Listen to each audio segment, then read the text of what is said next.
In a world where Big Pharma writes the script, it's time to believe. Biohack.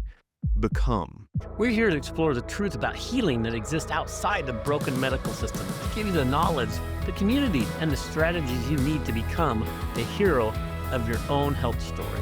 Your guide is a biohacking entrepreneur, a near-death survivor, and a cancer warrior, navigating his own healing journey. Founder of BiohackingVille, Exodus Strong and QE Strong. Your host, Rob Rene. This is BiohackingVille, where the medical system has failed us. One man is leading the rebellion to reclaim. Hey, welcome to another episode of the BiohackingVille podcast. So excited to have Scott here with us, and we are physically in the TAM Center down in Tijuana. And so, I'm super excited to interview you. Thank you for having me here. Yeah, this is super exciting.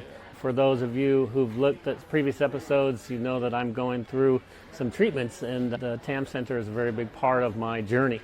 So super excited to have this conversation, and real excited to learn more about the TAM Center and your history. I wanted to start off with just, who are you? Who's Scott? And how did you get Scott to... Nelson, and I ended up down here in Tijuana, Mexico, because my old friend and business partner, Ed Clay, had an idea to reopen a hospital, mainly to treat his mother, who was suffering from a rare form of rheumatoid arthritis. Okay. And he went down this rabbit hole, found this hospital that had a treatment that was no longer available in the United States. The hospital had been closed for a little while. We worked together to reopen it with our other business partner, Dedrick Perry. His mom was the second patient to come. She came in a wheelchair. She left about 3 weeks later walking. Wow, and this is Ed's mom, right? This is Ed's mom, okay. Correct. Okay. Regina. And originally the hospital was autoimmune and cancer, and when we reopened it, a lot of the doctors came back. They were cancer doctors, and Ed got very curious about cancer and things with cancer, so that sent him down a rabbit hole about learning about cancer. Beautiful. Thank God for that. It's been a blessing, almost 11 years now, and really we've been able to attract some of the best doctors, some of the best PhDs in the world, because we're pushing the envelope. We're always looking at what the newest treatments are and what can give the best possible outcome for patients. One of the things that we learned is, I don't know the exact number, but I think it's somewhere between 40 and 60% of cancer patients are misdiagnosed. Wow. So we That's looked amazing. and That's said, a lot. okay, if you're really going to treat cancer, you got to look into testing and how do you get the best testing. So that's something that we got into. We do a lot of customized cellular treatments, as we're looking at customized peptides, as well as some tried and true things for cancer. We're all former athletes. We understand the power of diet and how important diet is. Mental coaching, we're working on that. We have psychologists here as well to work with both the patients and the family. And we've been able to recruit some of the best doctors in the world to work with us. Franco Marincola, he's our lead PhD, Ali Asadi.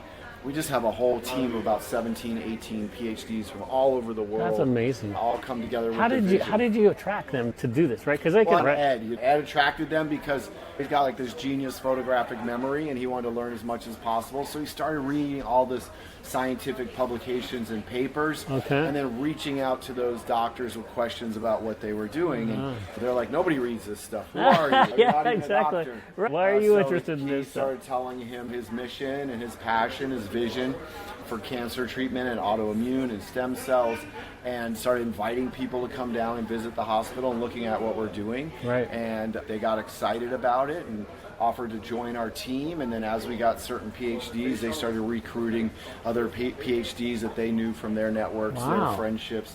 And so that's how we got all these people down here to little old Tijuana, Mexico. That's amazing. Obviously, another question that people are going to ask is, okay, you could have taken this or got this center anywhere in the world. Why Mexico? And then why Tijuana?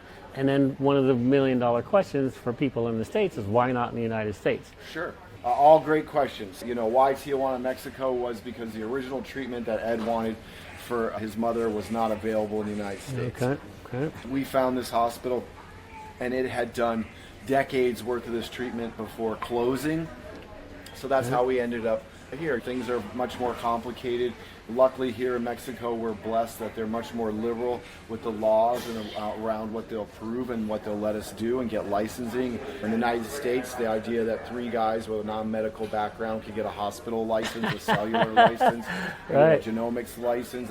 We have our own compounding pharmacy, regular pharmacy, imaging, all of these things would be a lot more difficult, also a lot more expensive. If we were doing this in the United States, the cost would be ridiculous, at least tenfold more expensive for patients. Okay. That's why Mexico, before COVID, we were looking to move into the United States.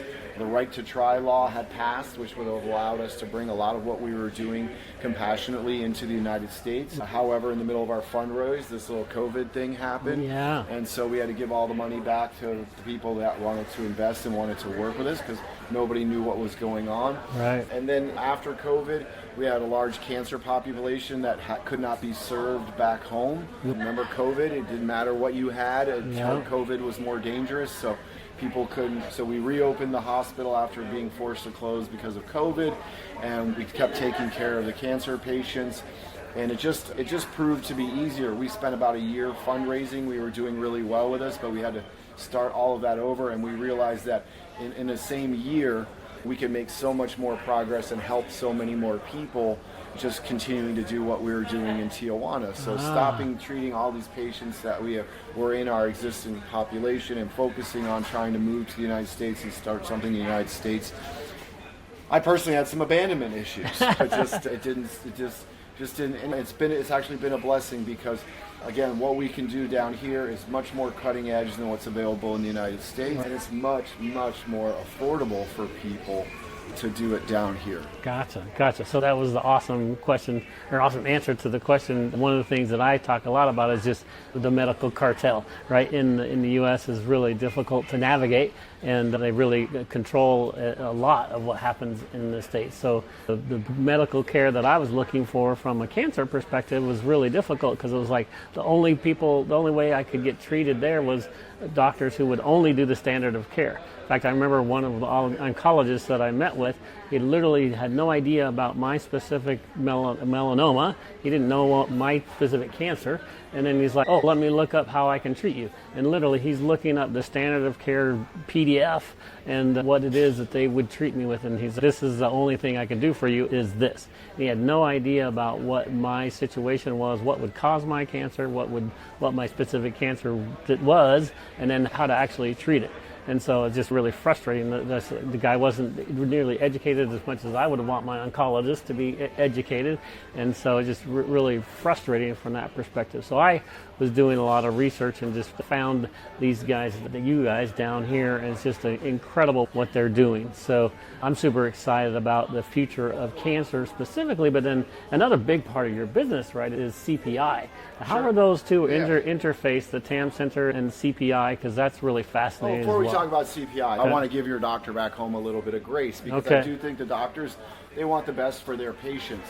Unfortunately, the United States is very behind the times in the way systems work, and oftentimes it's not actually your doctor or big pharma that controls what treatment you get. It's what your insurance will pay for. Insurance. So people are always talking about big pharma. People are upset with doctors. It's really your insurance company. And so there are some doctors, and I don't fault them for this, but they'll actually misdiagnose on paper patients to get them medications that they know that could actually help them. No doctor can be an expert in everything, especially cancer. Cancer is the most difficult disease that it is. It's literally a random mutation. That goes back to the testing that we're doing. How do we know? So we need to have the best testing possible. So it's a lot like trying to drive around Tijuana here with a map of New York City. Your chances of getting where you want to go are pretty slim. We know where we want to go. We want to care for cancer patients, and we want to take care of them and give them a durable remission, so where they can have the longest term health possible. But CPI, we've been doing cellular treatments for cancer and autoimmune for a long time. We always knew that we could do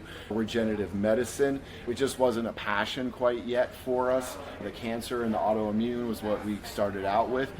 And so a little bit before COVID, But really, after we got our cancer population taken care of after COVID, we started to ramp up doing the regenerative medicine with stem cells. It became a separate company, largely in part because of the way that Google will allow you to advertise for cancer treatments versus stem cells. Very good can't point. be on the same page. But we are all in the same building, the cellular labs. We are very vertically integrated with everything that we do. We try to keep as much in-house so we have as much control over the processes, the quality, but it also keeps the price down, right? We're always trying to do things as affordably as possible for people.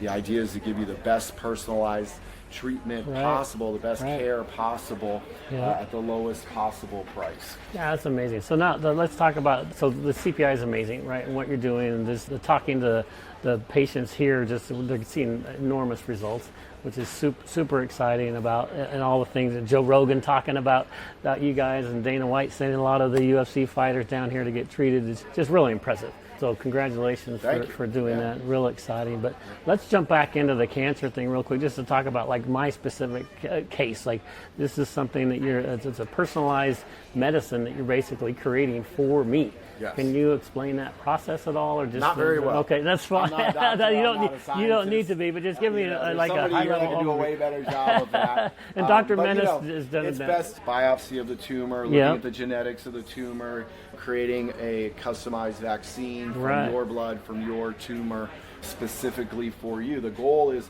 to have your immune system recognize the cancer and start clearing that cancer, get rid of that cancer, so that you what we call is a durable remission, meaning that you're not using a medication, a chemo, or radiation to kill off the cancer.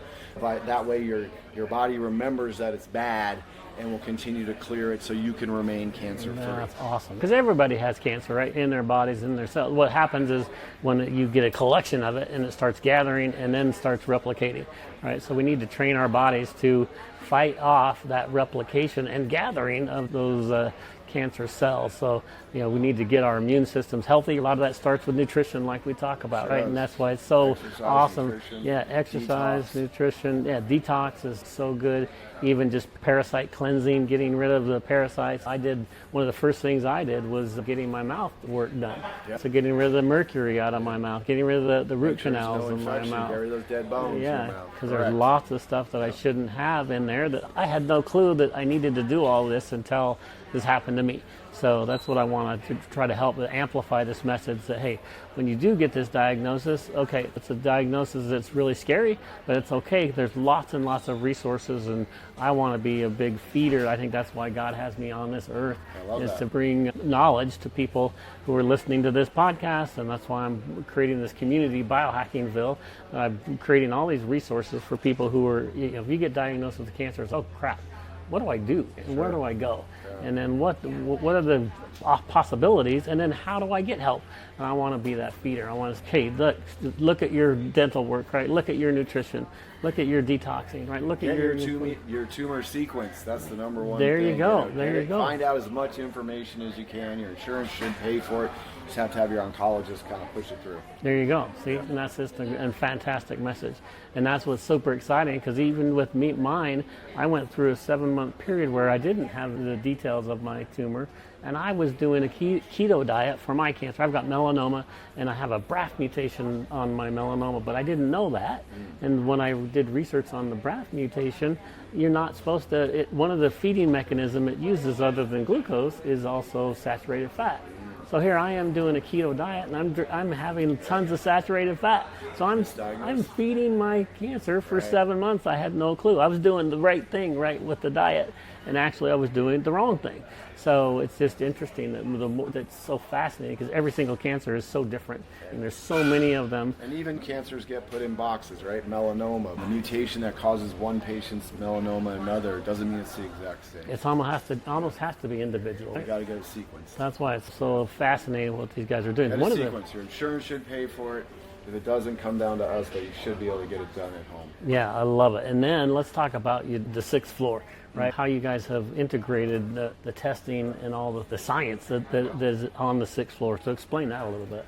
Sure. On the 6th floor, we have all of our doctors and all of our PhDs working together, surrounded by a giant lab where we do genetic testing, we do our biopsies. Everything is done up there diagnostics-wise. What makes us different, what truly makes us translational medicine, is that the MDs work directly with the PhDs on each patient's case. So it's very rare you could go to a hospital and have a whole group of PhDs and geneticists that are going to actually look at your medical records and work with your doctor who's actually seeing you to create the best possible outcome they can. Yeah, and how incredible is that, right? You go to in the States, right? My oncologist there do something, and then it's like they have to send it off to someone else, who then sends it off to someone else. It's just like Speed is key. It takes forever, and it just the information gets lost, right, Sure. in between the conversation. So to have it all integrated here and people working together and communicating and creating an individual solution for your specific problem, it's an actual miracle. And so I just want to thank you.